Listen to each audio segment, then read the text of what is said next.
Bien, buenas tardes a todos y a todas a esta parte del seminario Ilegalidad, Violencia y Derechos Humanos. Bienvenidos y bienvenidas. En esta mesa 2 tenemos la temática de derechos humanos, migración y participación ciudadana.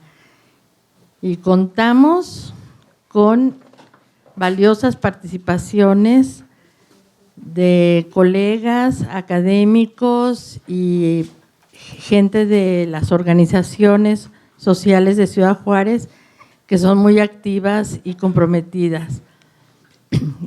En primer lugar, vamos a tener la participación de Laurencio Barraza Limón, de la red Tiraparo. Bienvenido. Nada más los voy a presentar ahorita y luego ya les paso la palabra. Pues, en segundo lugar, vamos a tener la participación de Cecilia Sarabia, del COLEF, del Colegio de la Frontera. Bienvenida.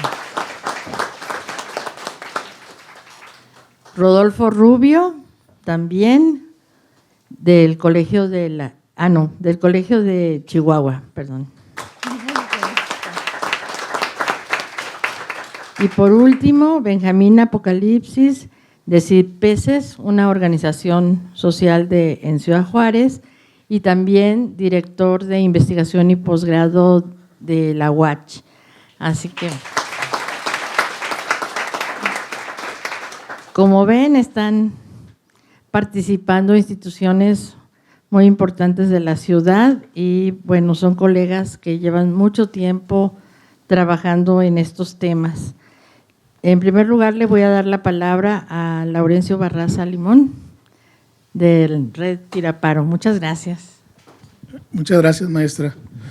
Pues muchas gracias a la Universidad Autónoma de Ciudad Juárez por la invitación, en especial a Ponchito, a Alfonso Herrera por haber contemplado participar en este seminario.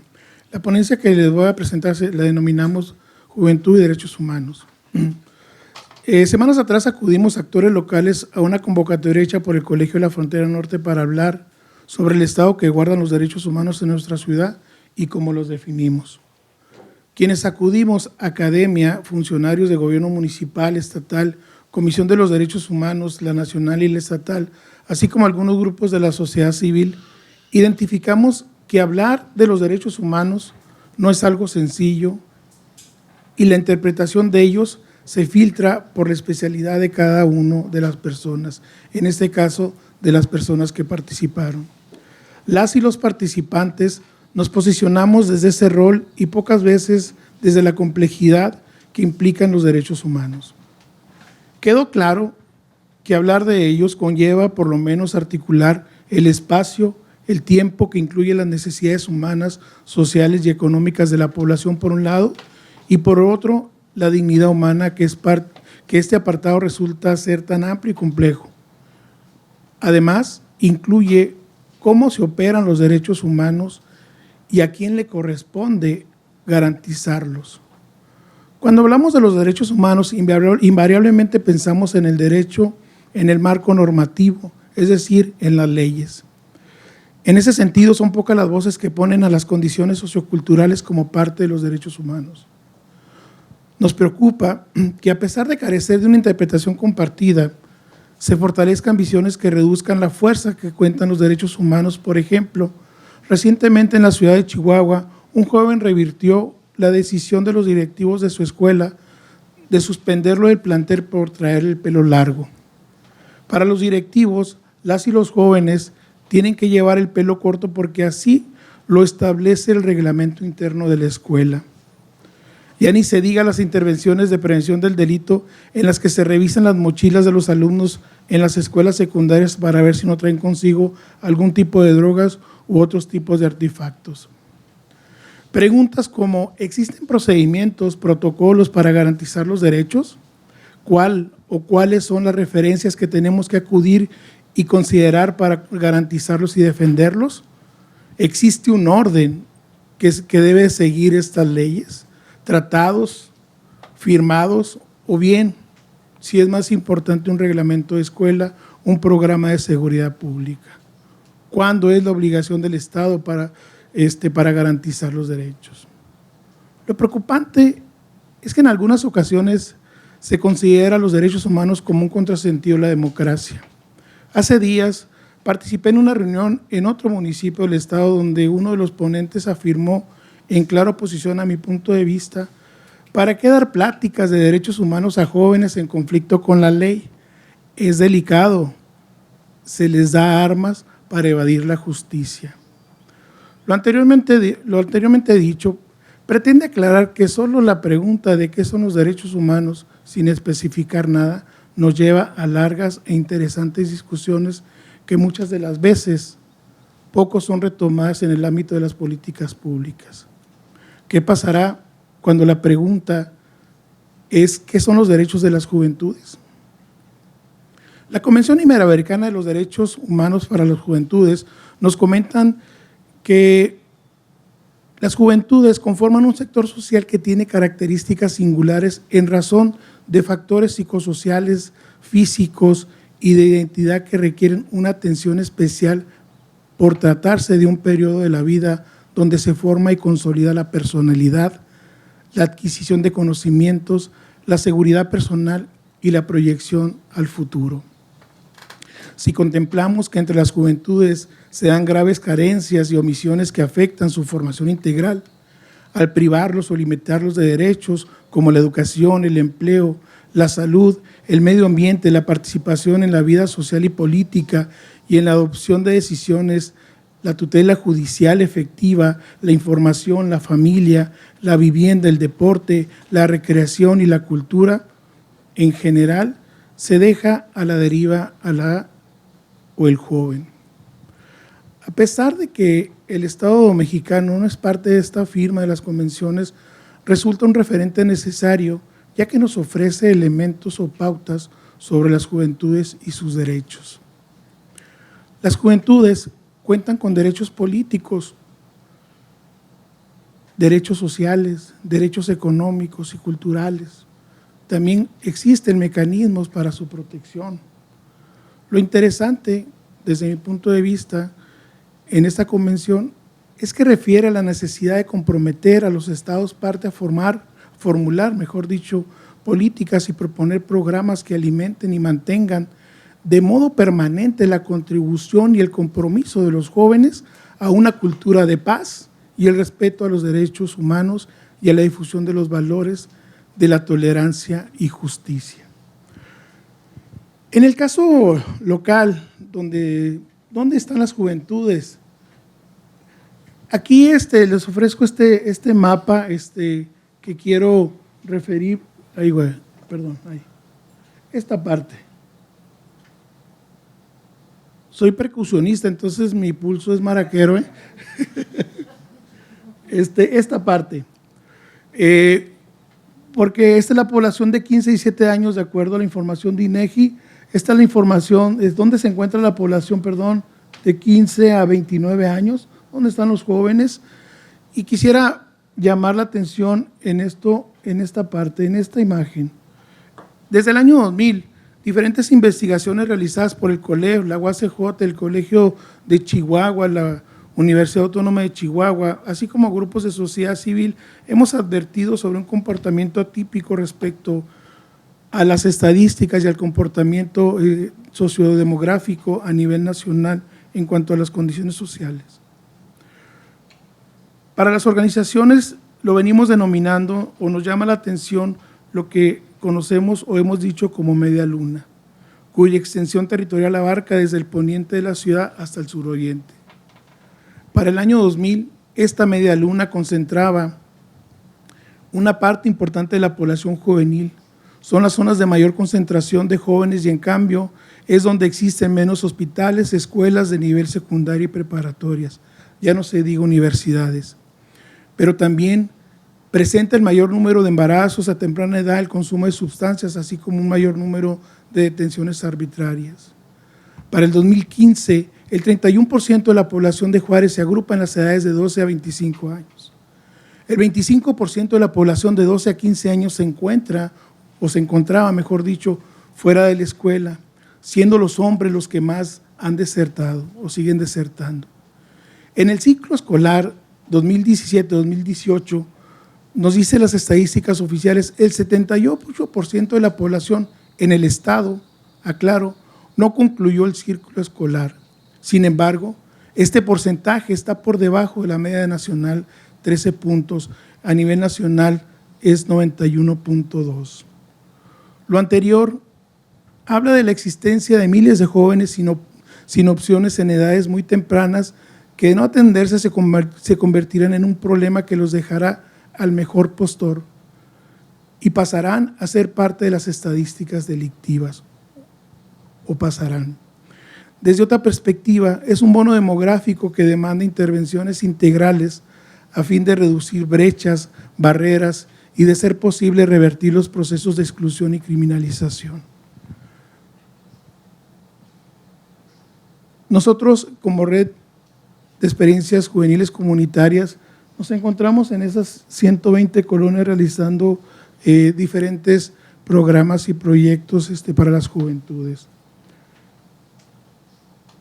La mayoría de nuestros proyectos, de nuestros programas, se dirigen a la prevención de la deserción temprana en la escuela, pero también de la reinserción socioeducativa de jóvenes y adolescentes de 12 a 29 años. Y por último, hacia lo que nosotros llamamos la visibilización de los jóvenes por medio de la cultura, las artes y los espacios de socialización en un encuentro con los demás actores en la comunidad, con los adultos principalmente. Le llamamos Corredor de la Paz, y este Corredor de la Paz consta de 11 centros juveniles, de 5 organizaciones que conformamos la red. Esta es una confluencia donde la organización que tiene más experiencia tiene 25 años y la menor en 10 años. Digamos que ahorita lo que compartimos como organizaciones son 5 programas que estamos impulsando de manera común, y lo que se busca al final del día es ampliar condiciones y oportunidades para esta población.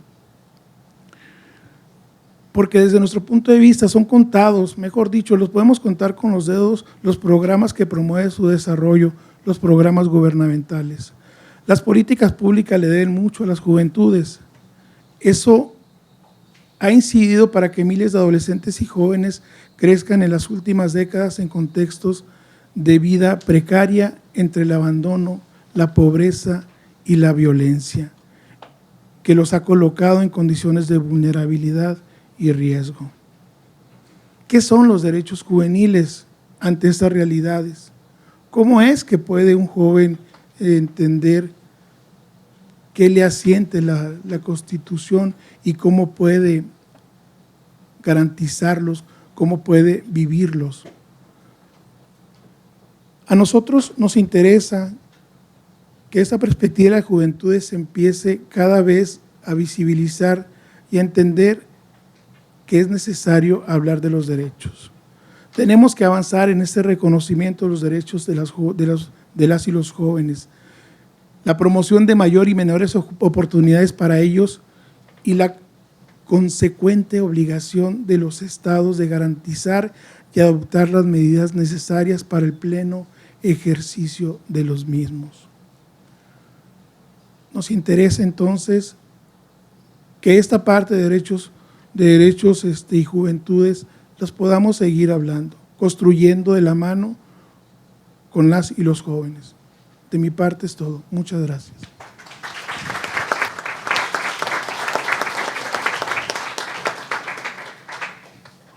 Muchas gracias, maestro Barraza. Antes de seguir, les comento que la dinámica que vamos a tener es la presentación de todos los ponentes y al finalizar tendremos las preguntas, así que pues vayan anotándolas para al término de las presentaciones.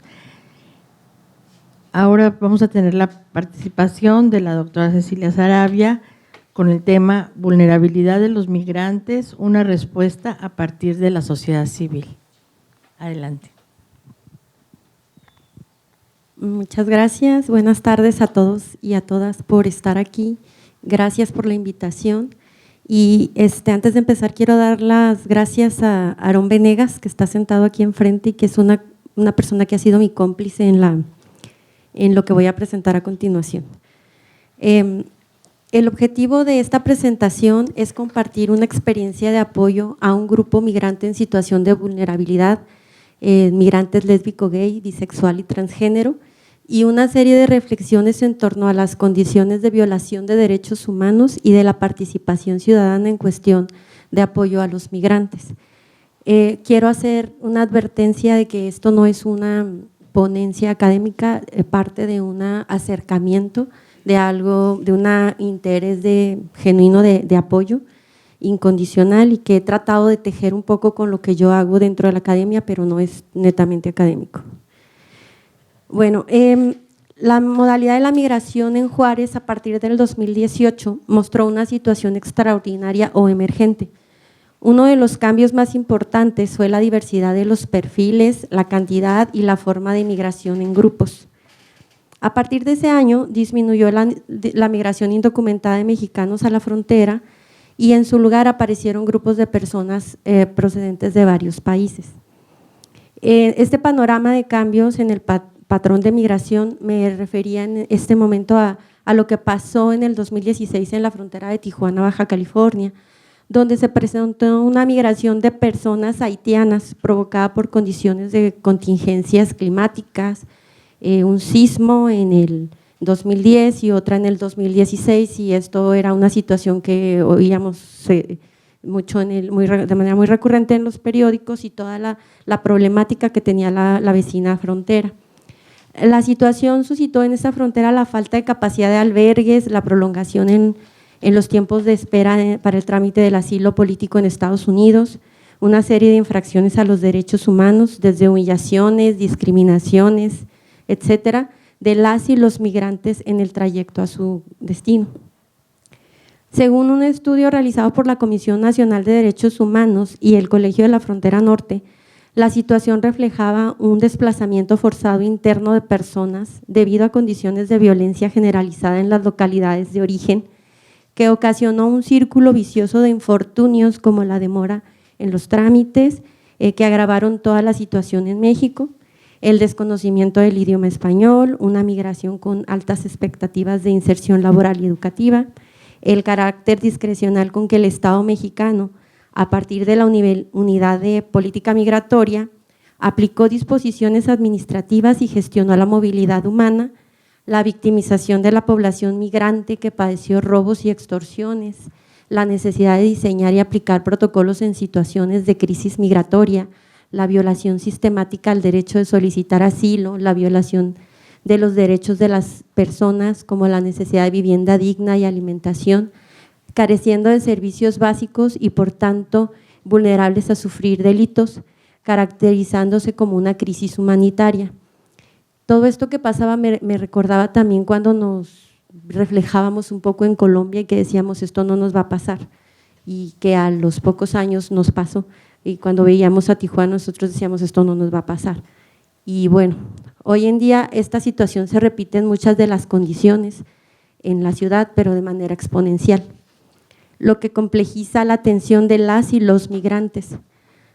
La política pública para la atención de migrantes ha sido insuficiente ante la diversidad de necesidades de todo tipo, resaltando las ausencias del gobierno tanto en presupuestos como en programas específicos, así como también los desafíos en cuanto a programas dirigidos a la atención de migrantes, a los programas y mecanismos de asilo, de la necesidad de compartir información y de la falta de la misma, así como de indicadores que permitan entender la dimensión de la problemática, de la adopción de herramientas humanitarias, de replicar prácticas exitosas en contextos similares, etcétera, ¿no? Entre algunas cosas.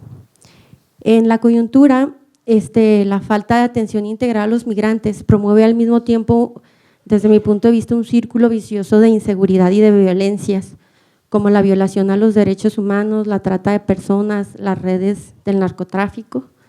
Y junto a lo anterior hay una falta de respuestas efectivas. A la falta de respuestas efectivas, la comunidad internacional ha hecho presencia aquí en la localidad, tanto en el apoyo como de mecanismo de presión para las acciones determinadas. La polarización de la sociedad civil también es un aspecto latente. El flujo masivo de personas de personas de otros países es para algunos una señal de alerta a varios sectores que pronosticaban el aumento de inseguridad y dejaban ver la xenofobia o la agorafobia, en palabras de Ana Cortina, que es un concepto que se refiere a poner nombre al rechazo al pobre, al desamparado, porque esa actividad tiene una fuerza en la vida social que es aún mayor precisamente porque actúa desde el anonimato. Por otra parte, también ha sido una oportunidad para aprovechar la visualización de particularidades de la migración, como es el caso de grupos de diversos países y de condiciones particulares como la que hoy mencionamos, a la LGBT, y esta situación en particular ha provocado una respuesta de la sociedad civil, cuya respuesta ha sido vital. El acercamiento a esta comunidad o este interés parte de la iniciativa de un amigo que extiende una invitación a un evento con causa, es decir, un evento para recolectar dinero a partir de la venta de su producción artística, musical y pintura, con el fin de apoyar y solventar algunas necesidades de un grupo de migrantes. Este evento permitió dar cuenta de un grupo de personas migrantes en una situación particular de vulnerabilidad, una comunidad de personas LGBT. Este grupo pues presenta varias vulnerabilidades desde mi punto de vista y desde el acercamiento que he tenido con ellos. La migración de este grupo obedece, además de las condiciones de pobreza estructural en sus lugares de origen, al desplazamiento forzado, es decir, a la violencia ejercida hacia sus personas por la condición de su identidad sexual. En algunos lugares todavía la identidad sexual de las personas es motivo de discriminación en todos los sentidos, en trato, en trámites, en oportunidades, en accesibilidad, por mencionar solo algunas formas. Este grupo las ha padecido todas en su lugar de origen y en el traslado hacia la antesala de espera por asilo político. Ha padecido, además del robo y la extorsión a que se enfrentan todos los migrantes, la exclusión social hasta el grado de sufrir amenazas y violencia en todas sus formas, psicológica, física y privación de la vida. En el proceso de alojamiento de la discriminación ha sido continua debido a la falta de espacios en albergues. Las personas LGBT son las últimas en ser consideradas para tomar un espacio, es decir, son las últimas en la fila. Esta situación las ha llevado a dormir a la intemperie desde su ingreso al país y a las afueras de los albergues, quedando expuestos a las influencias de quienes aprovechan la oportunidad para captar personas para la prostitución, la distribución de drogas y el tráfico en general. El círculo vicioso al que se expone una persona sin cubrir las necesidades básicas y además en un lugar que no conocen. En este contexto, el 19 de diciembre del 2018 se dio a conocer a través de la prensa local una noticia sobre 9 ejecutados vestidos de mujer, haciendo referencia a esto como un fenómeno delictivo muy particular del crimen organizado. La noticia apunta, en todos los casos existían 2 comunes denominadores, la tortura y los vestidos de mujer. Algunos testimonios dan cuenta de que esta forma de ejecución no corresponde al crimen organizado, sino a la vulnerabilidad ante la vida que enfrentan personas LGBT. No son pues vestidos de mujer, no eran vestidos de mujer. En la vida, estas personas prefirieron vestirse de acuerdo a su identidad sexual y han sido presas de múltiples violencias en su trayecto migratorio. La comunidad LGBT es quien ha mostrado la solidaridad hacia esta situación, buscando un espacio físico donde alojar a un grupo y atender sus necesidades básicas durante el tiempo necesario para la culminación de los trámites.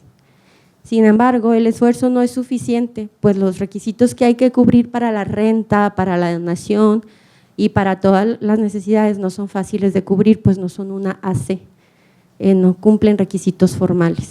No hay muchas opciones para alojar a una comunidad tampoco LGBT, pues no son un grupo que fácilmente pueda ser aceptado tampoco en una casa o en un barrio o en una colonia. Las condiciones en las que habitan no son óptimas, no se cubren al 100% las necesidades básicas, pero sí se promueve la solidaridad y el acompañamiento para el trámite. ¿Qué es lo que yo veo en esta oportunidad que he tenido de convivir con esta comunidad migrante? Bueno, tras la invitación al evento artístico, a partir de ese momento varias personas reconocimos una situación de migración aunada a necesidades especiales.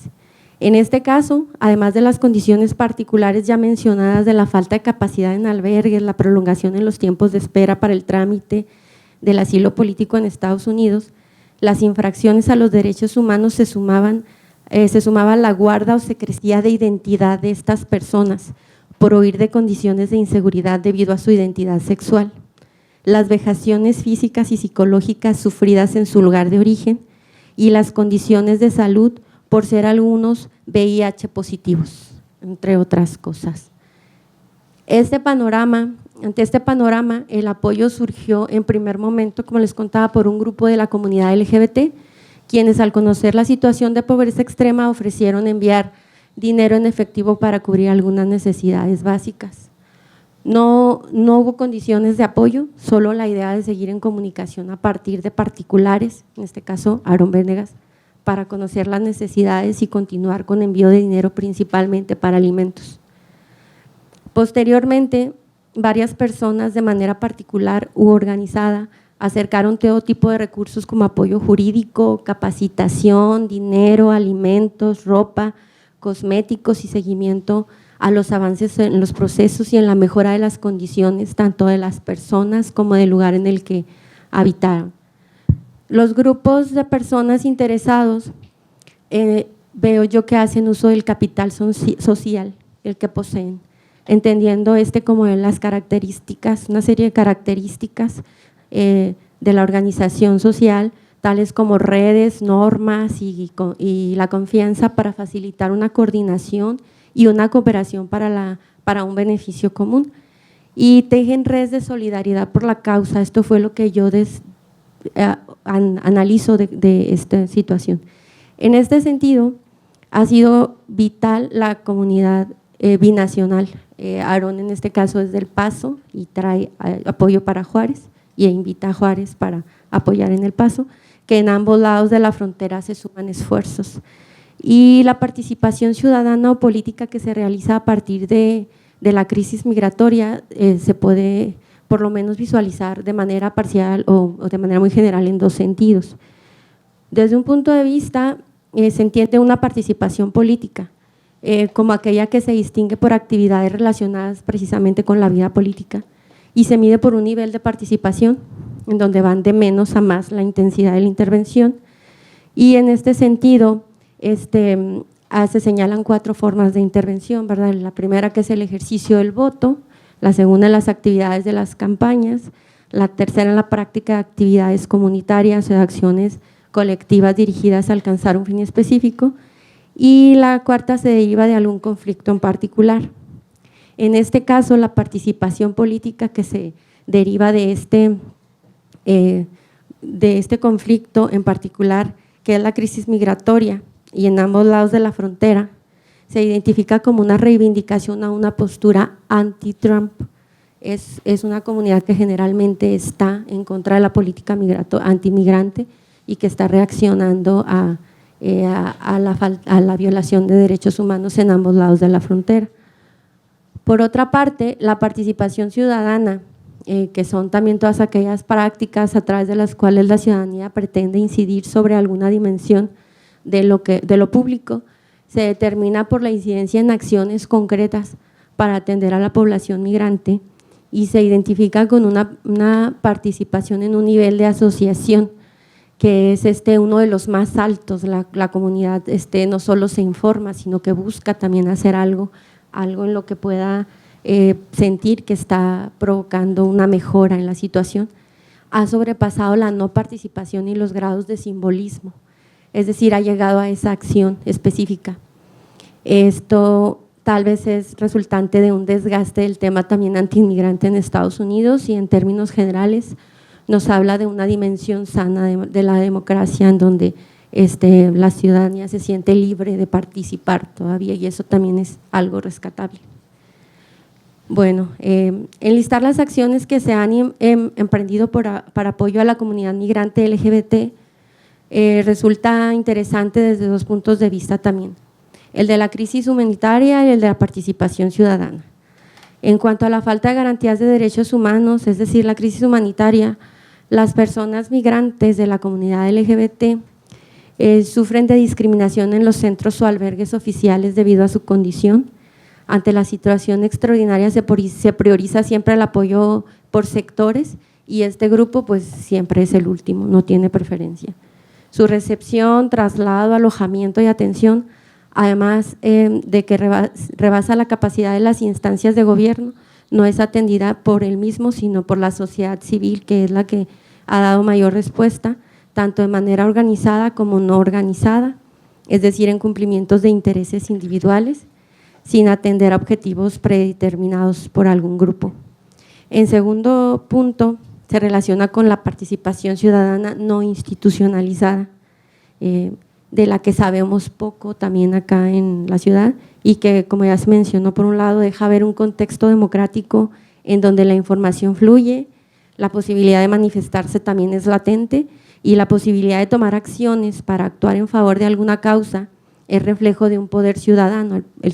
La ciudadanía se reconoce que sus acciones tienen posibilidad de transformación. Un tercer punto es la participación del gobierno, que en comparación con el de la ciudadanía no reacciona en forma inmediata a la atención de los migrantes, sino que sigue una lógica y una dinámica de centralismo y de atracción de recursos mucho más lenta. Y bueno, en este panorama, ya para cerrar, yo planteo algunas conjeturas, le llamo conjeturas, ¿no? La primera es que la ideología religiosa que prevalece en los más reconocidos centros de atención a migrantes ha sido un elemento que inhibe primeramente el arribo y después la permanencia de personas de condición LGBT en los mismos. La segunda conjetura es que la participación ciudadana en todas sus modalidades ha sido una respuesta más dirigida a necesidades específicas de las poblaciones migrantes. Y otra conjetura es la preocupación, presencia, observación y seguimiento de organismos internacionales, que ha motivado la atención dirigida de parte del gobierno, tanto federal, estatal y local, es decir, que se han sentido presionados ante esta observación internacional. Y dentro de la política migratoria se observan continuidades y cambios, pero yo creo que de eso les puede hablar más el doctor Rubio, que es el experto, y la urgencia de visibilizar e identificar de migrantes es necesaria para tener una mayor atención de los mismos. Hasta aquí mi participación, muchas gracias.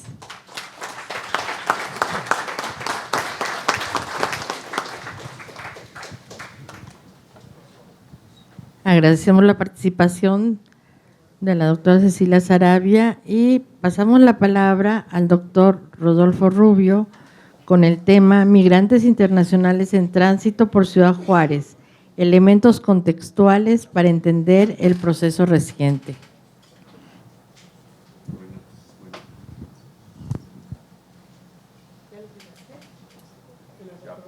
Creo que sí. ¿Se escucha?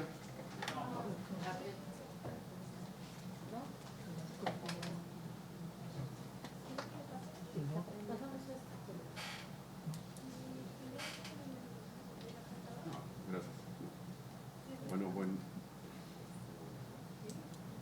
Buenas tardes. ¿Ahora sí? Sí. Buenas tardes. Bueno, en principio también gracias por la invitación a las instituciones organizadoras. Yo voy a tratar digamos, como nueva etapa, ¿no?, de lo que se llaman las migraciones en la frontera o en Ciudad Juárez en particular. Y bueno, quiero advertir en primer lugar que lo que voy a presentar son más bien digamos, como unas preguntas, unas hipótesis, algunos posibles respuestas en voz alta, que son respuestas todavía, digamos, parciales a a este fenómeno, ¿no? Entonces, pues de ahí, digamos, advertir que no son conclusiones en términos generales, sino es parte, digamos, de lo que estamos haciendo en los últimos meses, un poco a la carrera también, porque realmente las circunstancias son muy cambiantes. Ahorita que hablaba Cecilia, me acordaba yo que tuvimos un foro, un evento hace dos o tres meses, creo. Y entonces las preguntas que nos planteamos ahí, o parte de las preguntas que nos planteamos ahí, parece que ya no son las mismas, o sea que ahora nos tenemos que plantear nuevas preguntas y aquellas que nos estábamos planteando en ese momento, apenas las hemos, digamos, como contestado parcialmente, ¿no? Entonces, primero, digamos, para contextualizar, ¿cómo abordar este tema y qué elementos tomar? Un primer elemento que a mí me parece importante es que pues, las migraciones tienen que ser estudiadas como un proceso. Es decir, ciertamente tienen cambios en determinado momento, ciclos, por decirlo así, pero hay que estarlas, digamos, estudiando como un proceso porque, digamos, los antecedentes tienen un peso, digamos, central. Uno primero, que ya mencionaba también Cecilia, de antecedentes a digamos, a esto que está pasando en la actualidad, pues es esa migración que sucedió, digamos, a Tijuana y que implicaba, digamos, sobre todo haitianos y que unos meses después le siguieron centroamericanos. ¿Cuál era, digamos, la lógica de ellos? Digamos, desplazarse primero desde su lugar de origen por situaciones, digamos, extraordinarias que tienen que ver con terremotos, inundaciones, lo que sea, pero además había un grupo, estaba constituida por un grupo que venía de Brasil directamente y que había trabajado, digamos, en la construcción de la infraestructura para el Mundial y las Olimpiadas en aquel país y que habían sido contratados temporalmente, pero una vez que, digamos, fueron desechados como mano de obra, pues tomaron la decisión no de regresar a Haití, sino de buscar un destino. Ese destino, digamos, era Estados Unidos.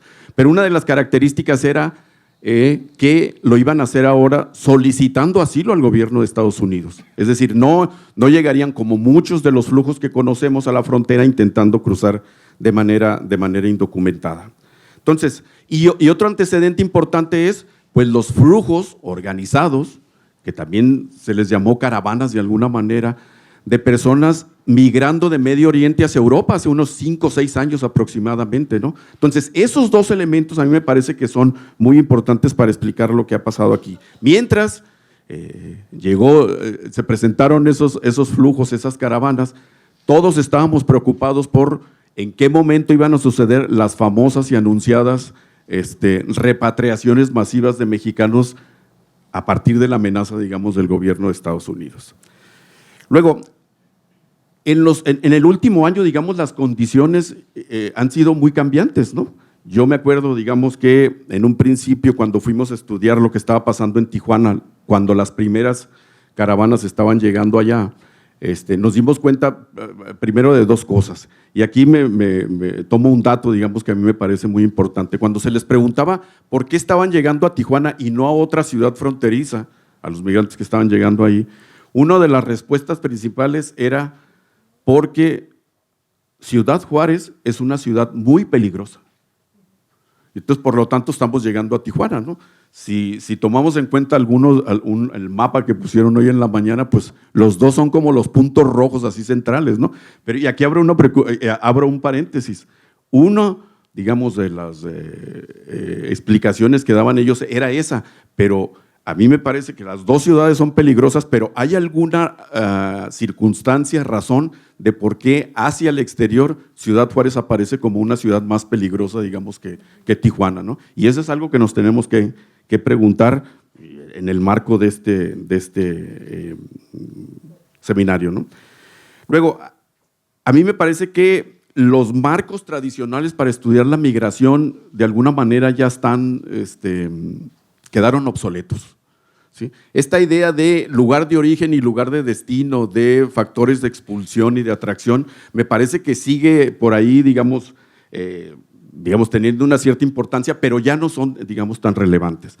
Ahora hay que estudiar estos flujos a partir de estos conceptos como movilidad humana, desplazados, flujos, retornos, que son, digamos, que explican mejor lo que está pasando, pero que también nos meten a los que estudiamos a los que estudiamos este fenómeno en unas preguntas muy importantes, ¿no? O sea, movilidad humana, por ejemplo, implica que una persona, dependiendo de quién lo captó, pues un día puede entrar a la categoría de desplazado, otro día puede ser un migrante internacional, otro día un retornado, otro día un repatriado, o sea, y un migrante indocumentado en todo eso, ¿no? Entonces, dependiendo de cómo lo veamos o de qué mecanismo es el que lo capta, podemos utilizar todos esos conceptos. Y luego, también hay que analizar en términos de esta perspectiva de proceso que ciertamente es un fenómeno que está sucediendo en la frontera, pero creo que en cada una de las ciudades hay particularidades que hay que tomar en cuenta y hay que subrayar. La que sigue y luego la que sigue. Bueno, entonces, decía, esa primera concentración en Tijuana que vimos, también nos mostró algo. En la medida en que los tiempos de espera y esas listas se ampliaran, los migrantes empezarían a moverse hacia el este. Y ciertamente fue lo que sucedió. Llegaron a Tijuana en octubre, en noviembre y a principios de diciembre ya estaban en Mexicali y unas semanas después estaban en Ciudad Juárez, ¿no? ¿Por qué? Porque los tiempos de espera se estaban alargando y la cantidad de personas que estaba llegando era muy importante. Luego viene, digamos, las incertidumbres. Primero, por la cantidad de personas y la falta de infraestructura y recursos, que fue, digamos, muy evidente aquí en Ciudad Juárez y donde la sociedad civil tuvo y sigue teniendo, digamos, un papel fundamental. Más incertidumbre ahora con las amenazas de Estados Unidos y los mecanismos de negociación con México, ¿no? Que son o haces algo más a lo que prometiste en algún momento o empezamos, digamos, a aplicar aranceles a los productos que entran de México.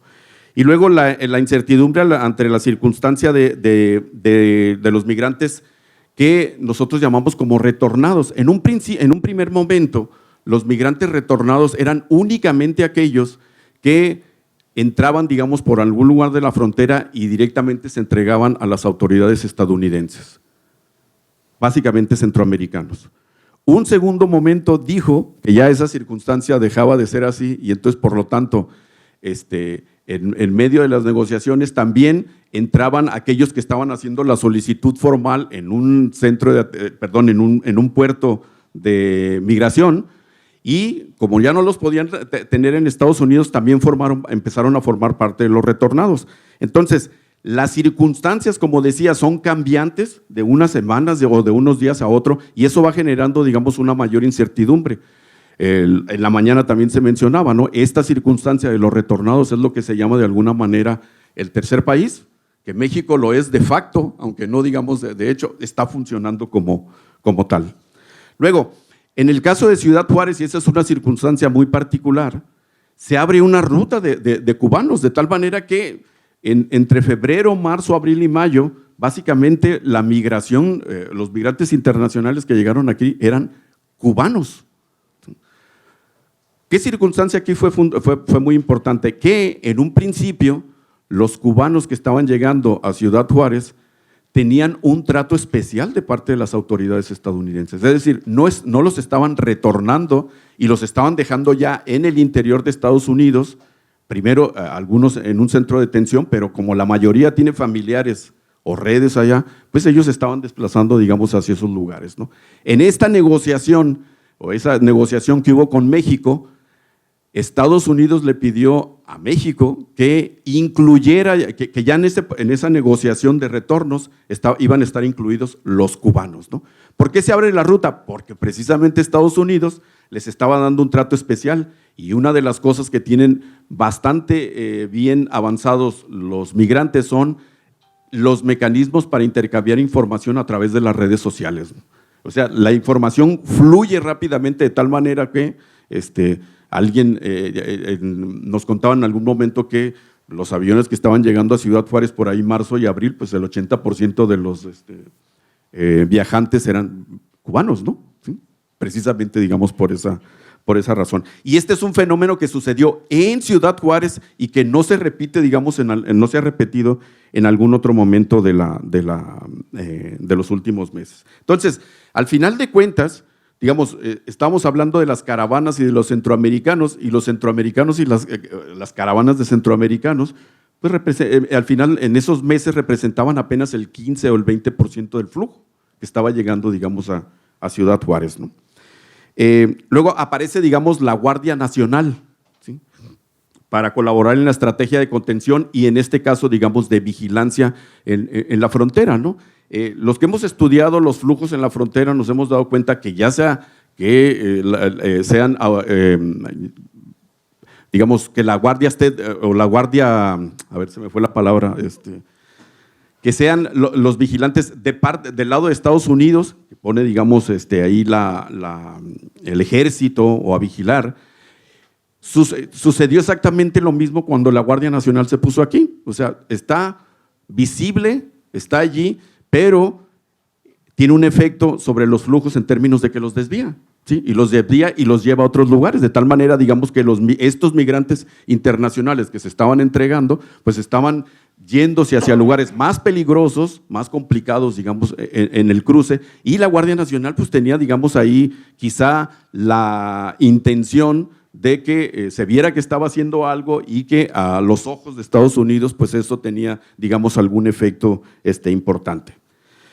Luego, yo creo, digamos, que en términos de la sociedad civil y la presión que se dio al gobierno federal y a los tres niveles de gobierno, porque las respuestas fueron tardías, digamos, han sido tardías en términos de las problemáticas que se han presentado, empieza a funcionar esto que se llama el Centro de Integración de Migrante Leona Vicario, ¿no?, que es el único centro que está funcionando en la frontera y que atiende básicamente a migrantes de retorno que son básicamente centroamericanos, ¿no?, y algunos, digamos, de algunos otros países, pero no atiende, por ejemplo, esta nueva ola o oleada de solicitantes de asilo que son mexicanos, ¿no?, y que son, de alguna manera, están categorizados como desplazados. Entonces, una vez, digamos, que empieza a funcionar este centro, se empiezan a hacer las preguntas sobre cómo vamos a insertar a estos migrantes en la sociedad, en Juárez, ¿no? Muchas de las preguntas, como decía, todavía no tenían una respuesta cuando ya estábamos haciéndonos otras y buscando, digamos, mecanismos para hacerlo. Y uno de ellos es cómo se podía dar la inserción laboral de estos migrantes en la ciudad.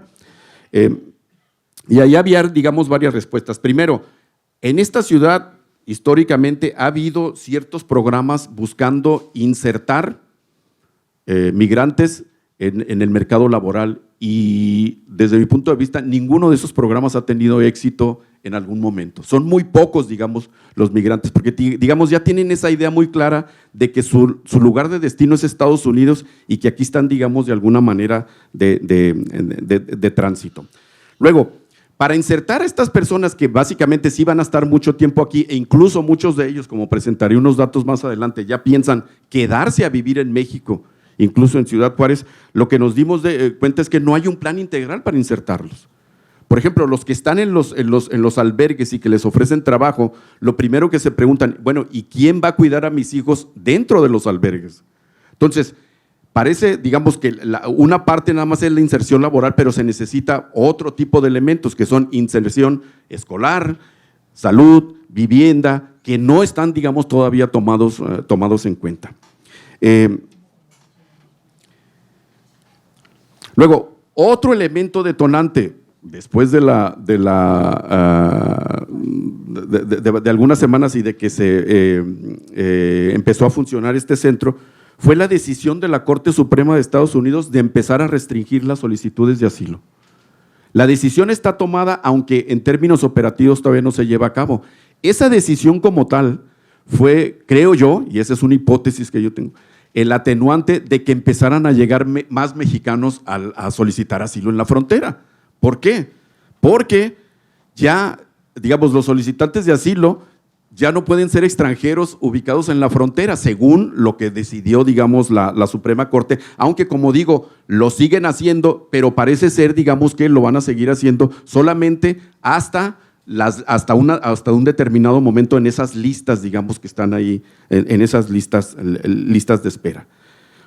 Y, como decía, en este momento, la gran mayoría de los que están llegando a la frontera, el 80%, al menos a Ciudad Juárez, en categoría de desplazados, pues son migrantes ahora mexicanos, solicitantes de asilo, ¿no?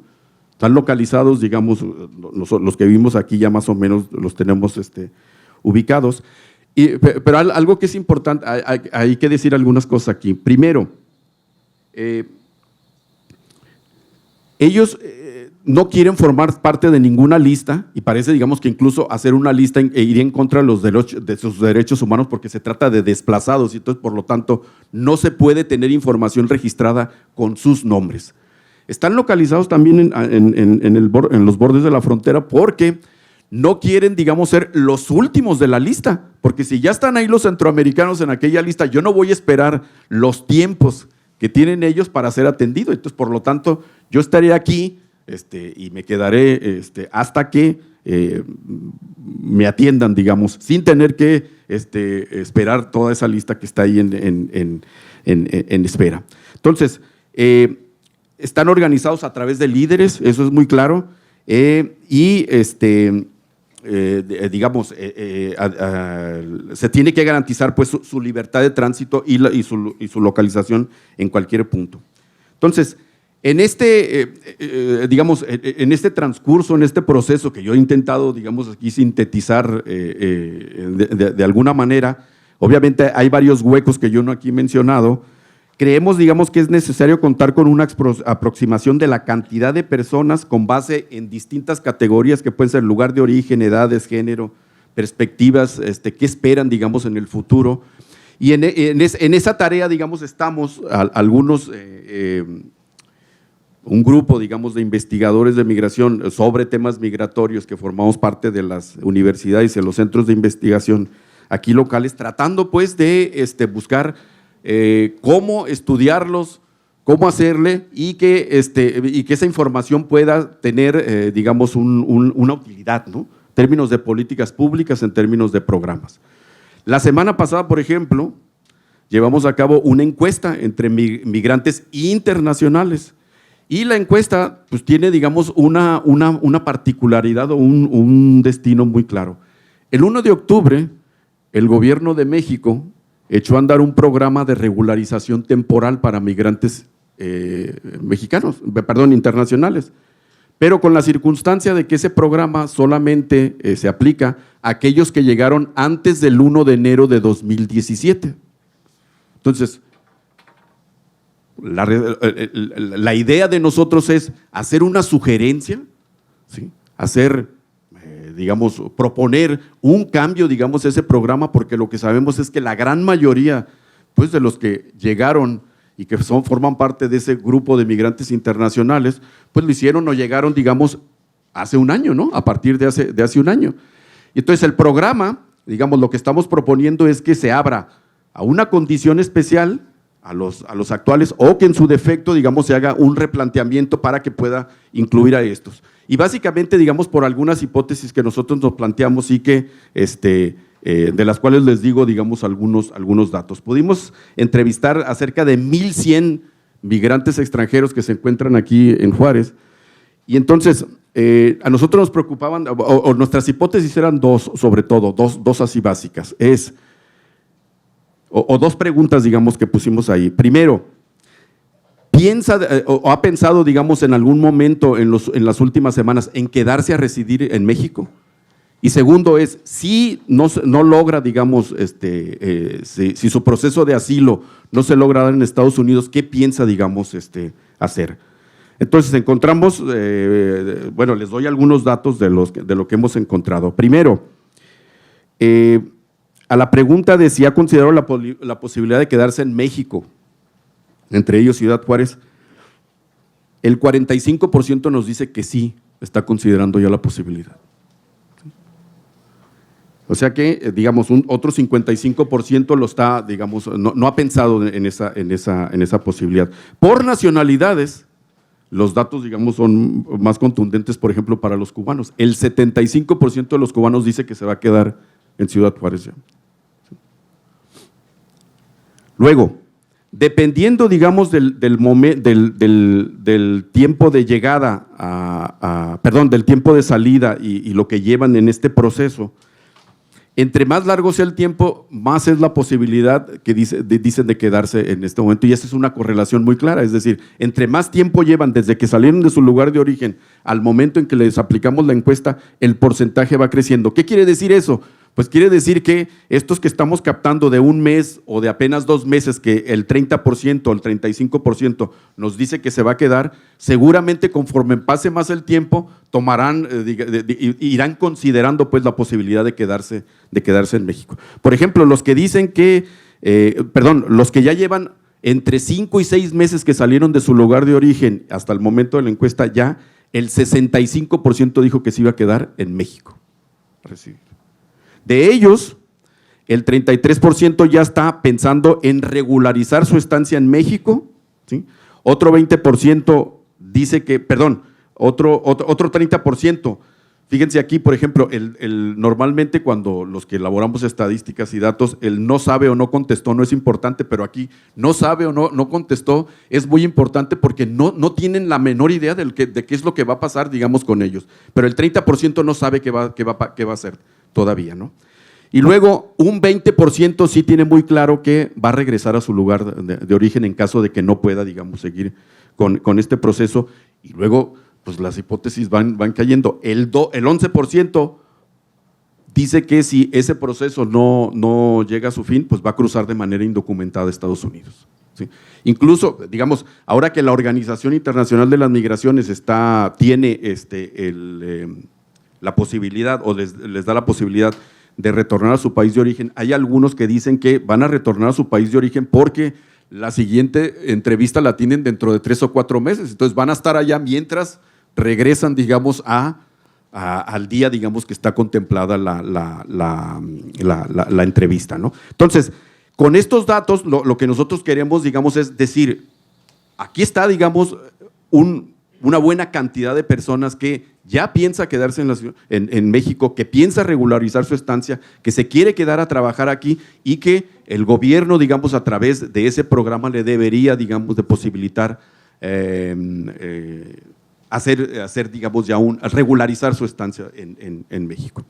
Bueno, yo lo dejo aquí, como decía,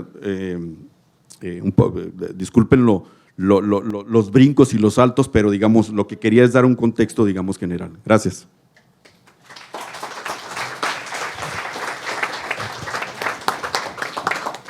Muchas gracias a Rodolfo Rubio.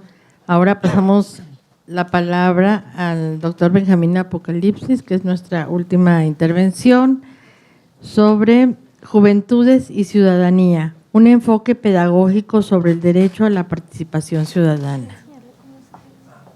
Adelante.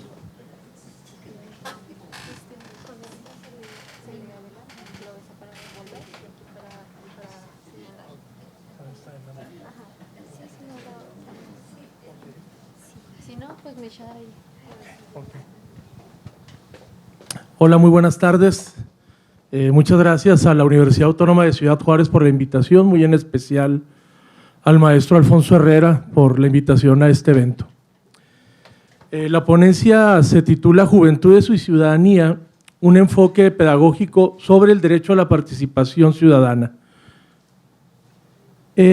Primeramente, quiero comentarles que el Centro de Investigaciones y Desarrollo de Proyectos Sociales, Educativos y de Salud es una organización de la sociedad civil que trabaja aquí en Ciudad Juárez desde hace ya alrededor de 15 años, básicamente con 2 grandes ejes de trabajo. Por un lado, el diseño y la realización de investigación, sobre todo en cuestiones que tienen que ver con lo social aquí en la ciudad, diagnósticos, y por otro lado, un eje que tiene que ver con la intervención y el desarrollo comunitario, sobre todo atendiendo a las juventudes de la zona suroriente de nuestra ciudad, promoviendo y defendiendo sus derechos y tratando precisamente de incidir en consolidar la participación ciudadana de la juventud. La ponencia está dividida en dos grandes momentos. Por un lado, quiero primeramente hablar sobre algunos elementos teórico-conceptuales referentes precisamente a la participación ciudadana y posteriormente hablarles sobre dos casos muy específicos que estuvimos trabajando desde el CIDES, es uno de ellos, y el otro, un proyecto de intervención actualmente sobre juventudes y derechos que trabaja el CIDES junto a la Red de Experiencias Juveniles Comunitarias Tira Paro. Primeramente, bueno, sabemos que actualmente hay una crisis muy fuerte del Estado-Nación, una crisis en cuanto a términos pues, de representatividad. La mayoría de las veces hemos leído esto en un contexto partidista y gubernamental. Así que hay que señalar que la participación ciudadana es entonces desde una concepción radical de una nueva teoría del Estado, el elemento que funda y que precisamente constituye al Estado como tal, desde una perspectiva en este sentido. Recordando, bueno, además, algunos elementos básicos de teoría del Estado, entendiendo pues el Estado como esa organización humana que abarca la totalidad de la población de un país, estructurada social, política y económicamente, mediante un conjunto de instituciones independientes y soberanas que regulan precisamente la vida en sociedad. Podemos señalar que existen diferentes enfoques teóricos sobre la participación ciudadana. Existe una perspectiva jurídica, existe una perspectiva mucho más estructural, una visión filosófica para poder explicar y entender la participación ciudadana, y existe también una visión y un enfoque pedagógico que es en el cual hemos centrado el trabajo desde el CIDES y desde la Red de Experiencias Juveniles Comunitarias Tira Paro, desde una visión pedagógica. La visión pedagógica se encarga sobre todo de la construcción de marcos donde podamos fomentar actitudes y comportamientos para una nueva cultura política, manteniendo, claro, es una visión global de la realidad y una actitud de apertura a las distintas propuestas ciudadanas. Pero enfatizamos esta parte de diseño, de construcción de marcos donde podamos fomentar actitudes y comportamientos para una nueva cultura política. En este sentido, al hablar entonces de la construcción de una pedagogía democrática del poder, primeramente habría que reconocer que el elitismo y el autoritarismo históricamente se ha venido consolidando de una manera muy fuerte en esta sociedad latinoamericana, y que por contraparte podemos ir hablando de democracia integral, de ciudadanía activa, para que sean a partir de estos conceptos y el trabajo en función de estos conceptos, ir superando las distintas formas de exclusión que se dan en estas sociedades. Y al ir adentrándonos en estos conceptos, debemos ir poco a poco acercándonos hacia nuevas prácticas de poder, apoyadas precisamente en una nueva cultura política radicalmente democrática. Ir transformando poco a poco las relaciones de la vida cotidiana a través de una acción educativa intencionada, pedagogía democrática en las relaciones entre los diversos actores sociales y políticos. Entonces, es importante desde este enfoque hablar de una nueva ciudadanía, la llamada ciudadanía activa, ¿sí? Entendiendo por un lado el concepto de ciudadanía pasiva como aquella que nos es otorgada por el Estado, bajo esa relación de favor y de tutela del Estado con el ciudadano. Y por otro lado, la ciudadanía activa, que es aquella que instituye al ciudadano como portador de derechos y deberes, pero más especialmente como creador de sus derechos en el proceso de apertura precisamente de nuevos espacios para la participación. Creador de derechos. Entonces hablamos de que se da una lucha que transita entre la mera petición de aquello que nos falta como ciudadanos, que pudieran ser servicios públicos, etcétera, hacia la exigencia de eso como una profundización y extensión de los derechos ciudadanos.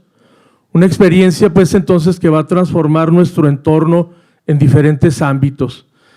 Al hablar, entonces, de construcción de una ciudadanía activa, esta adopta un proceso que va a requerir la conformación de sujetos sociales activos, donde ellos van a definir lo que consideran son sus derechos y luchando precisamente por el reconocimiento de estos.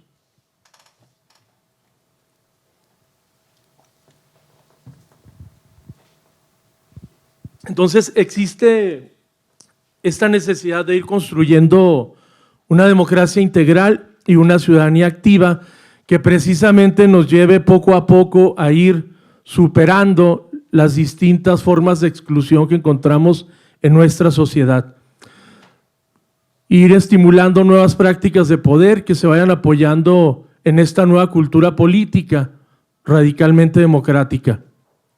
Estas nuevas prácticas del ejercicio de poder tienen el reto de transformar precisamente las relaciones del ámbito de la vida cotidiana, hasta poco a poco ir transformando las distintas maneras de representación social que existen en nuestra sociedad con distintos grupos poblacionales, con distintos grupos que han sido minoría a lo largo de la historia. Entonces estamos hablando de una nueva teoría de la democracia, ¿sí?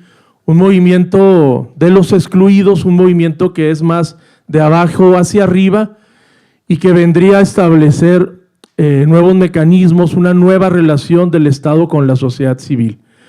Hablamos de radicalizar la democracia, es decir, que verdaderamente prevalezca el principio de la soberanía popular con pleno reconocimiento de las minorías y precisamente respeto integral a los derechos humanos.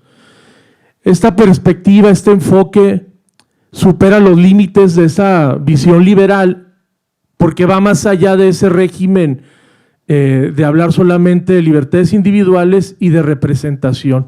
Es importante pues señalar que esta nueva teoría de la democracia iría hacia esa forma de entender estas nuevas relaciones entre la sociedad y el Estado.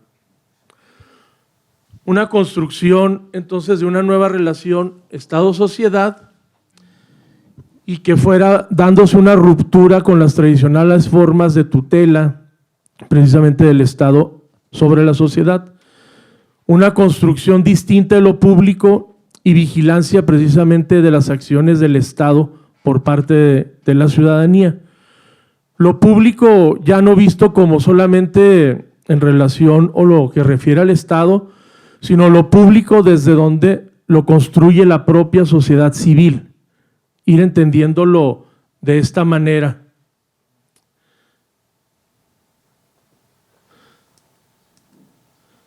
Entonces, al hablar de este marco pues, pedagógico, al hablar de esta educación para la ciudadanía activa, entendemos que existe la necesidad de la acción educativa para poder posibilitar, a fin de cuentas, una nueva calidad política en la intervención de los diferentes actores, sobre todo a partir de una construcción distinta en cuanto a su relación con el Estado. Ir poco a poco cambiando esa lógica histórica de la relación de la sociedad con el Estado, caracterizada pues por el clientelismo, por la apatía, por la sumisión, e ir impulsando nuevos canales de participación ciudadana. En este sentido, con este marco conceptual que rápidamente he ido esbozando, es que desde el Centro de Investigaciones y Desarrollo de Proyectos Sociales, Educativos y de Salud AC y desde la Red de Experiencias Juveniles Comunitarias Tiraparo hemos venido realizando distintos proyectos de intervención con las juventudes de Ciudad Juárez. Uno de ellos fue un proyecto que tuvimos hace alrededor de 2 o 3 años, apoyado por el Instituto Nacional Electoral y por el Programa de las Naciones Unidas para el Desarrollo en México. El proyecto se denominó Participación Social, Sociedad Civil y Jóvenes en la Acción Pública. Experiencias desde el proyecto Juventud Actúa MX. En este proyecto, a fin de cuentas, tuvimos dos vertientes también de trabajo. Se diseñaron dos planes de incidencia pública. Por un lado, el proyecto de Cultura Pata y el segundo proyecto fue Ni Viajeros ni Migrantes, primera conferencia fronteriza sobre migración forzada. El tema del plan de incidencia fue participación ciudadana y por otro lado discriminación y derechos humanos.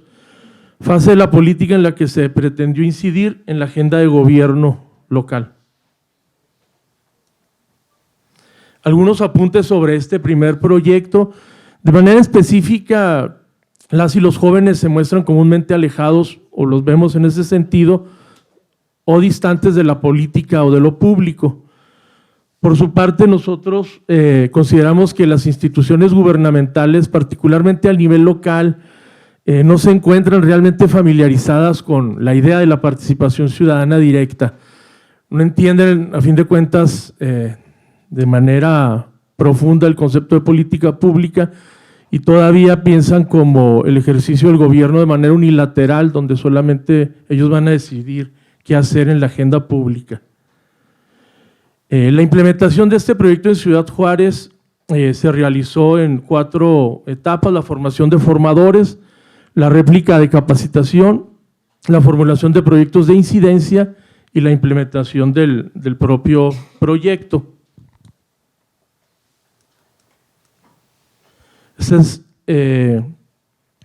Por un lado, el proyecto de Cultura Pata. Esta es una imagen de los jóvenes que estuvieron participando, principalmente fueron jóvenes universitarios de aquí de la UACJ y de la Autónoma de Chihuahua. El objetivo de incidencia de este proyecto fue directamente participar en la elaboración del Plan Maestro de Reestructuración del Centro Histórico de Ciudad Juárez a través de la creación de un corredor cultural. Se realizó en estos 5 momentos este proyecto. Por un lado, se realizó investigación en torno al tema de la conformación del plan del centro histórico. Se realizaron actividades de cabildeo con el ayuntamiento, específicamente con la Dirección de Desarrollo Urbano y con la comisión de regidores que está encargada de este tema. Se realizó la abogacía, que fue un evento público para recolectar firmas en el centro de la ciudad para darle fuerza a este planteamiento desde este grupo de jóvenes. La penúltima acción fue el aspecto de la comunicación, muy fuertemente pues en el trabajo en redes sociales para poder estar informando de este ejercicio ciudadano de este grupo de jóvenes en torno a este tema tan importante. El segundo proyecto de Juventud Actúa, que fue la realización de la primera conferencia fronteriza sobre migración forzada, precisamente que la realizamos en el Colegio de la Frontera Norte. Fue un espacio en el cual se colocó en la agenda pública las diferentes situaciones que enfrentan las personas desplazadas y los migrantes en contexto de violencia en México. Esto fue hace ya 2 o 3 años, no era el contexto actual del cual estuvo hablándonos el doctor Rubio. Y el objetivo principal pues, fue plantear precisamente en la agenda de gobierno, de lo local a federal, precisamente la gestión de distintos actores de la arena pública sobre el desplazamiento forzado. Estos 2 ejercicios pues fueron muy interesantes y muy importantes para poder incorporar y de alguna manera generar espacios de participación a este grupo de jóvenes de Ciudad Juárez. Muy en específico con estos 2 proyectos al interior del gran proyecto de Juventud Actúa fueron jóvenes universitarios. Actualmente desde la Red Tira Paro y desde el CIDESES estamos trabajando un proyecto con apoyo del USAID y de una organización del Estado de San Luis que se llama Juventud, Derechos Humanos y Justicia Alternativa. Este es otro proyecto. El objetivo general de este proyecto es precisamente promover una cultura de defensa y garantía de los derechos humanos de las personas jóvenes para mejorar las prácticas de detenciones en Ciudad Juárez. Lo conforman tres grandes objetivos a este proyecto. Por un lado, fomentar espacios de participación ciudadana y articulación de personas jóvenes para el reconocimiento y defensa de sus derechos humanos. Por otro lado, incidir en las políticas de seguridad ciudadana de Ciudad Juárez para la mejora de las prácticas de detenciones y la garantía de los derechos humanos de las personas jóvenes. Y un objetivo muy importante es el de sensibilizar sobre las prácticas de las detenciones arbitrarias y los impactos que éstas tienen en la garantía de los derechos humanos de las personas jóvenes.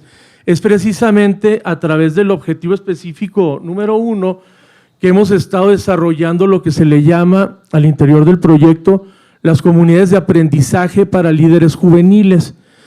Precisamente estamos trabajando 6 comunidades de aprendizaje actualmente en toda la ciudad, ligadas a lo que el maestro Laurencio Barraza comentaba al inicio.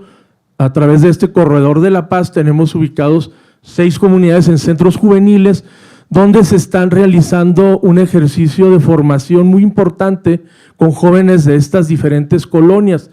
Actualmente son 150, alrededor de 150 jóvenes con los cuales se están trabajando diferentes temáticas, apoyados también por la Comisión Estatal de los Derechos Humanos, para poder hablar con ellos sobre qué son sus derechos, qué son las detenciones arbitrarias, qué mecanismos existen para la defensa de las detenciones arbitrarias. Y la idea precisamente es que este grupo de jóvenes de estas colonias vayan conociendo sus derechos y vayan, a fin de cuentas, teniendo un conocimiento para poder actuar cuando se están dando esta situación de las detenciones arbitrarias por parte de la policía local, sobre todo en sus comunidades, y poder hacer frente a estas.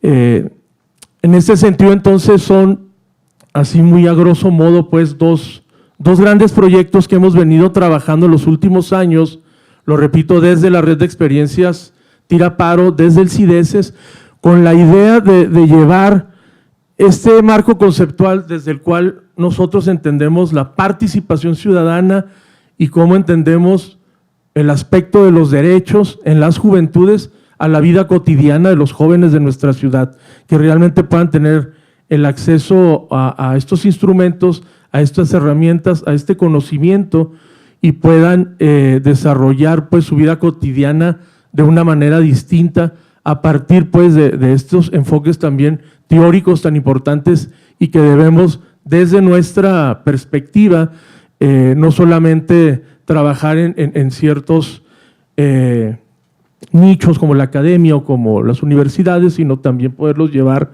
a estos espacios, a estas comunidades de nuestra ciudad, que es tan importante poderlos transmitir hacia allá, sobre todo en estos años pues, y en estos momentos en los cuales es muy importante que nuestras juventudes tengan estos elementos para poder también defenderse y de alguna manera ir viviendo su vida cotidiana de una manera distinta. Muchas gracias.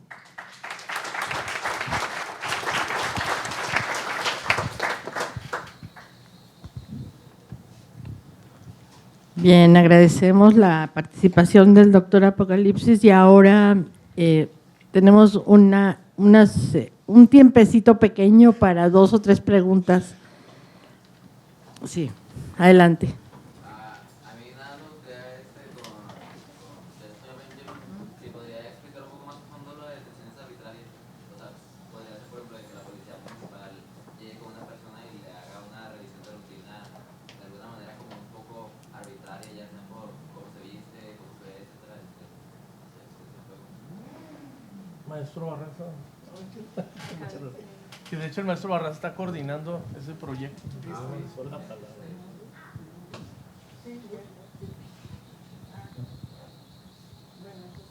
¿Vamos a contestar después las 3? Bueno, tomen nota de las 3 preguntas. A ver. Yo tenía 2 preguntas. Una para Nada más el pues. doctor Rodolfo Rubio. Si además de todos los conceptos, yo creo que es una muy buena introducción y una buena visión general al tema de lo que está pasando con los migrantes. Si no tuvieras algunos datos de cuántos migrantes son, cuántos hay actualmente en Juárez, de qué países son, y más o menos quién nos está atendiendo. Yo creo que nos completaría mucho la exposición y para Laurencio Benjamín, que pues ahí se comparte. Una pregunta ante esta realidad de los derechos juveniles y todo lo que están tratando de hacer y sobre todo me tocó estar en el foro que hicimos sobre las detenciones arbitrarias.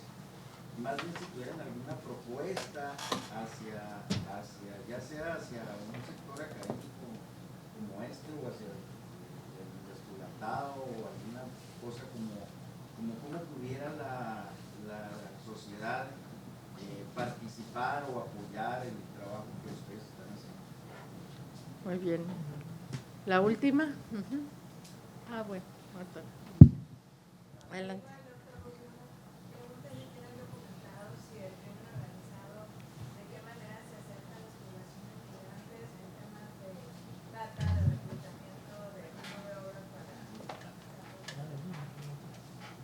Bien, la última.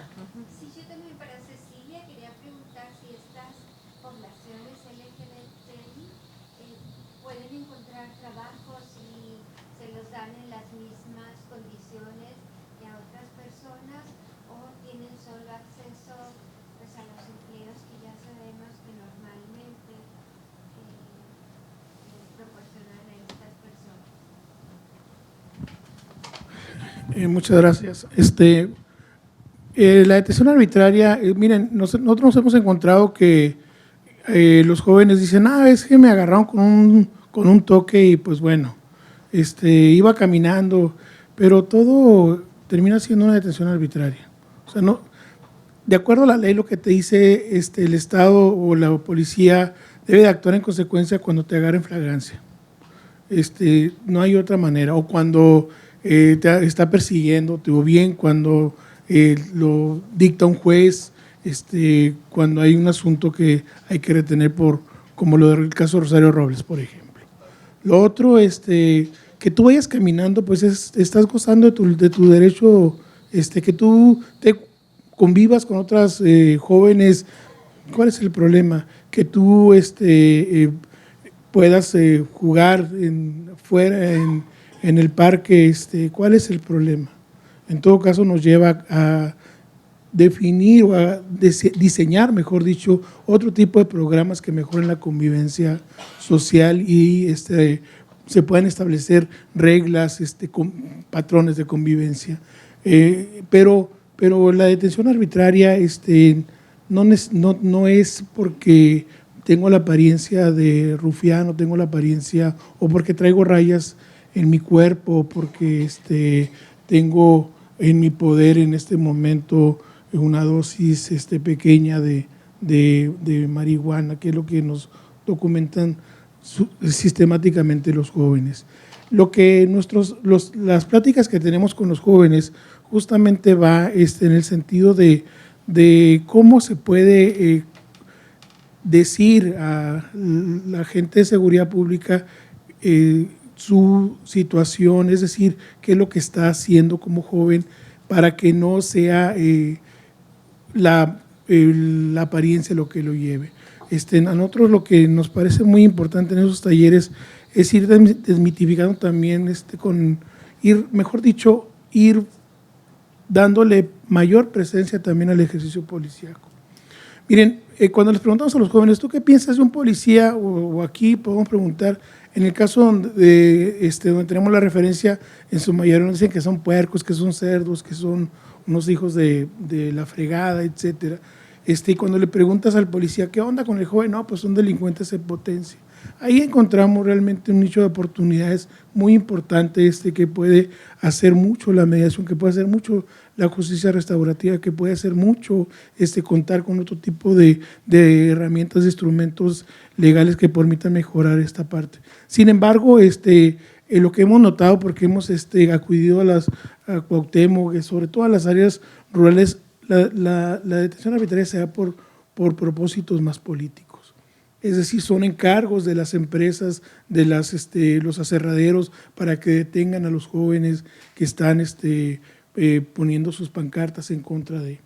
no se da como en las zonas urbanas por la apariencia, porque vas caminando, porque eres joven o porque eres supuestamente un delincuente. Hay diferentes patrones, sin embargo, lo que nos queda claro es que hemos naturalizado demasiado.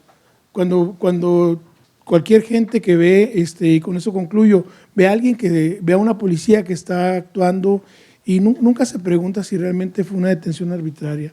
Lo que decimos es, se lo buscó el chavo, ¿verdad? Hemos naturalizado mucho la violencia institucional y se requiere justamente desmontarla para hacer cosas que vayan a favor de fortalecer una serie de actividades y de propósitos distintos en este momento.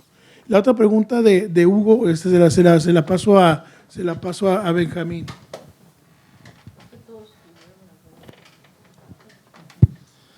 Bueno, referente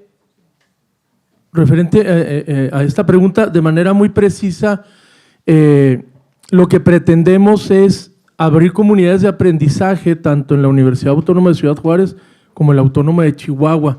Creemos que es a través de las comunidades de aprendizaje como podemos ir fortaleciendo esta parte que tiene que ver pues con el defender los derechos de las juventudes.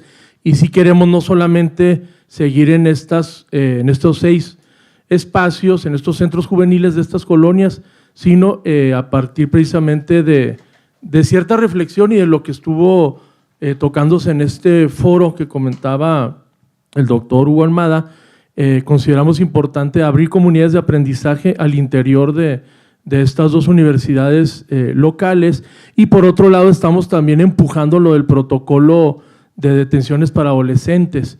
También es un trabajo muy importante que estamos haciendo desde la red Tira Paro, al frente con el maestro Laurencio Barraza, con el propio Omar que anda por acá, que creemos que es fundamental que pase pues los escalones que tiene que pasar legalmente para poder que exista pues este protocolo de detenciones adolescentes. Gracias. Sí, bueno, yo también soy muy breve, nada más. Esta comunidad lésbico, gay, transexual, bisexual, por su condición, es muy compleja la identidad. Estás viendo a una mujer que tiene genitales de hombre, y entonces a veces tú mismo no sabes cómo tratarlo, sino hasta que él te pide ser tratada, él o ella te pide ser tratada de cierta manera. Y la otra tiene que ver con sus papeles. Sus papeles a veces están en la misma condición, tiene papeles de hombre o de mujer y su identidad es distinta. Entonces la formalidad para el contrato es muy, muy compleja. Estas comunidades, muchos tienen también VIH-Sida, entonces no son aptos para trabajar, no son considerados aptos para un empleo, y ellos no tienen interés en trabajar. ¿Por qué? Porque tienen altas expectativas de irse. Están aquí por la esperanza. Yo los veo siempre muy esperanzados, te contagian de esa esperanza de que aunque su número tenga 3 dígitos, ellos se van a ir y van a cruzar. Entonces, por toda esta serie de discriminaciones no les interesa integrarse a una comunidad en donde van a trabajar para ser discriminados. Entonces, lo único que les queda es el autoempleo. Bueno, yo creo que es muy difícil, digamos, contestar para poder tener como una aproximación a los números, ¿no? ¿Por qué? Porque, digamos, tendríamos que hacernos como varias preguntas. Primero, ¿cuántos han pasado por aquí?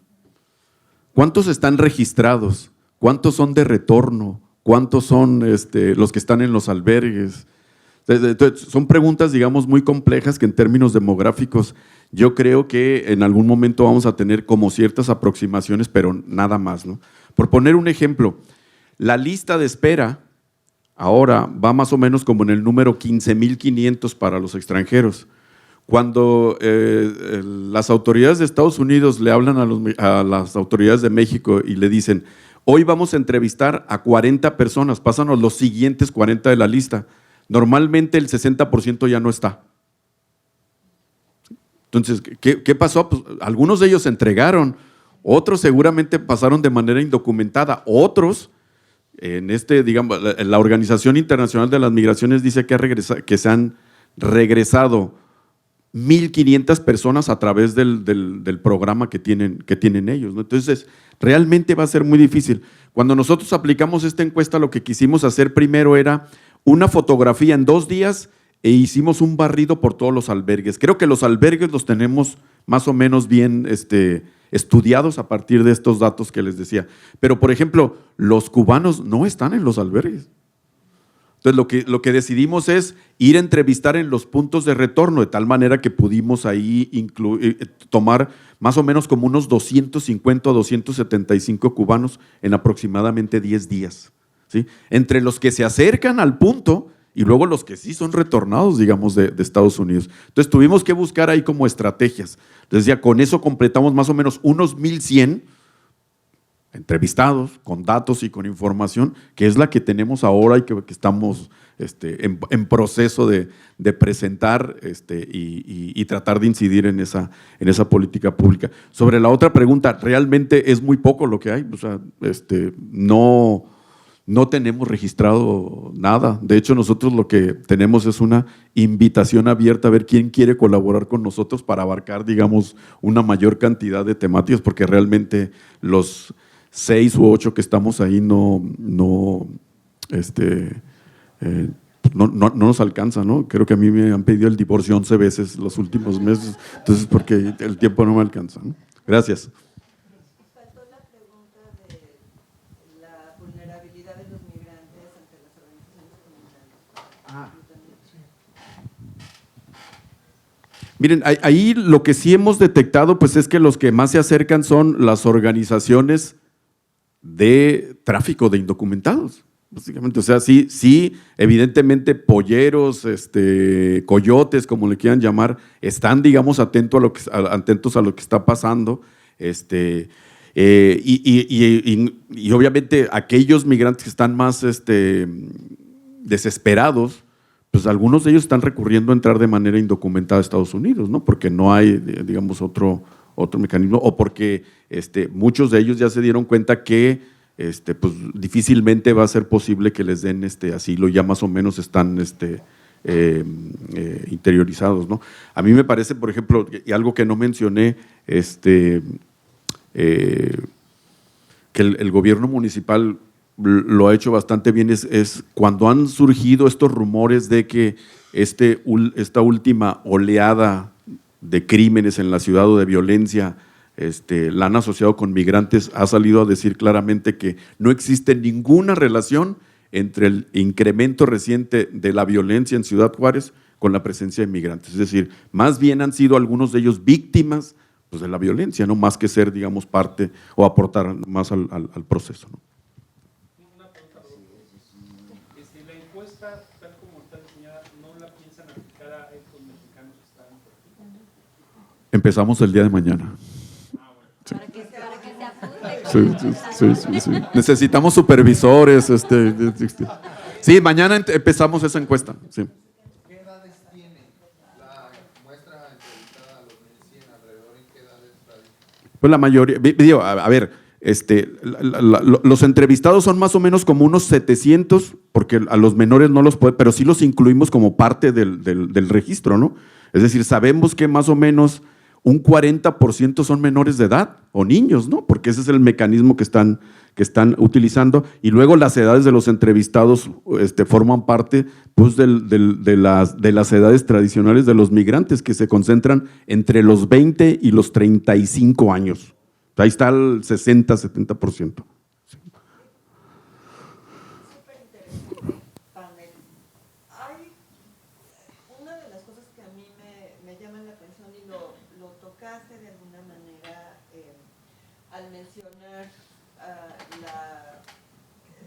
Pronunciamiento de la Suprema Corte de Estados Unidos para restringir las solicitudes de asilo, y si a eso le añades toda la retórica de Trump y de parte del Partido Republicano con respecto a su intención y compromiso para modificar las leyes de ciudadanía en Estados Unidos, a mí me llama mucho la atención esa transformación que documentas en la migración, en donde no son los factores tradicionales empuje y de demanda, sino nuevos incentivos o nuevos, y a veces se me ocurre que la percepción de que se cierran los canales que estaban ahí para de alguna manera entrar como indocumentado y eventualmente buscar la manera de abrir puertas y iniciar un curso de regularización o de, si no de regularización, de una inserción un poco más formal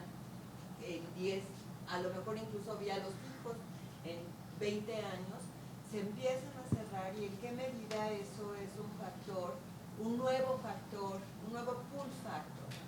Esa es una pregunta. La otra es si las opciones de entrada de indocumentados por la vía de indocumentados están cerradas. ¿Por qué esta aparente sustitución de las modalidades de entrar a Estados Unidos, que está relacionada con la primera pregunta? Y la segunda, pensándolo en una dimensión más global, tenemos la presencia de africanos llegando a México. Hay explicaciones que tienen que ver con organizaciones criminales, la venta de pasaportes en Brasil para africanos que están de alguna manera organizando el tráfico desde África y luego les emiten pasaportes falsos y llegan a México como supuestos brasileños y luego resulta que no. Pero al mismo tiempo tienes un flujo de centroamericanos ya a Europa, en donde el volumen es pequeño, pero sostienen que ha habido un incremento de 4,000%, porque están convencidos de que será más fácil tramitar una solicitud de asilo en Europa hoy que lo que es en Estados Unidos. Sí. A ver, ¿puedes permitir? Que siguen Yo platicando. creo que es que se nos están viendo los estudiantes porque tienen la siguiente clase. Entonces, si me permiten, antes de que contestes, sí, si me permiten, antes de contestar las preguntas,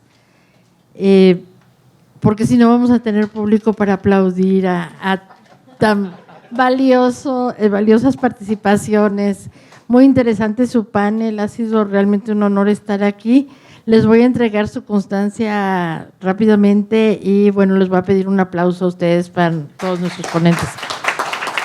A ver, Laurencio Barraza. Cecilia Sarabia.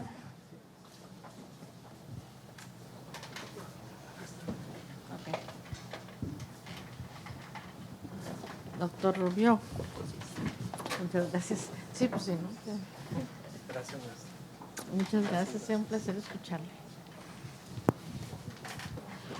Bueno, pues les agradecemos que nos hayan permitido entender mejor estos fenómenos, pero también pues participarnos de las alternativas que se están creando para atender estos problemas emergentes.